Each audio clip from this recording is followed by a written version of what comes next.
فیضان ایزدی نے سیدنا حضرت مسیح موعود علیہ الصلوۃ والسلام کی بیعت راشدہ کے طفیل اور تبلیغ احمدیت کی برکت سے میرے اندر ایک ایسی روحانی کیفیت پیدا کر دی تھی کہ بعض اوقات جو کلمہ بھی میں منہ سے نکالتا تھا اور مریضوں اور حاجت مندوں کے لیے دعا کرتا تھا، مولا کریم اسی وقت میرے معروضات کو شرف قبولیت بخش کر لوگوں کی مشکل کشائی فرما دیتا تھا۔ چنانچہ ایک موقع پر جب میں موضع سعد اللہ پور گیا تو میں نے چودھری اللہ داد صاحب کو، جو چودھری عبداللہ خان نمبردار کے برادر زادہ تھے اور ابھی احمدیت سے مشرف نہ ہوئے تھے، مسجد کی ایک دیوار کے ساتھ بیٹھے ہوئے دیکھا کہ وہ بے طرح دمے کے شدید دورے میں مبتلا تھے اور سخت تکلیف کی وجہ سے نڈھال ہو رہے تھے۔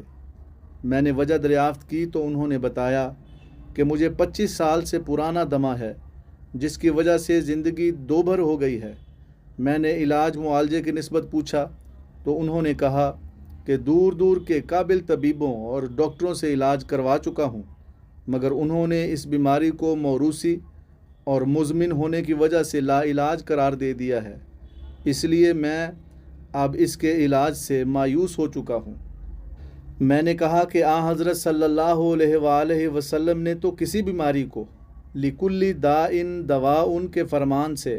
لا علاج قرار نہیں دیا، آپ اسے لا علاج سمجھ کر مایوس کیوں ہوتے ہیں؟ کہنے لگے کہ اب مایوسی کے سوا اور کیا چارہ ہے؟ میں نے کہا کہ ہمارا خدا تو فعال لما یرید ہے، یعنی جو چاہتا ہے کر سکتا ہے، اور اس نے فرمایا ہے لا تیأسوا من روح اللہ ومن ییأس من روح اللہ الا القوم الکافرون، یعنی یاس اور کفر تو اکٹھے ہو سکتے ہیں لیکن ایمان اور یاس اکٹھے نہیں ہو سکتے، اس لیے آپ نا امید نہ ہوں اور ابھی پیالے میں تھوڑا سا پانی منگائیں، میں آپ کو دم کر کے دیتا ہوں۔ چنانچہ اسی وقت انہوں نے پانی منگایا اور میں نے خدا تعالیٰ کی صفت شافی سے استفادہ کرتے ہوئے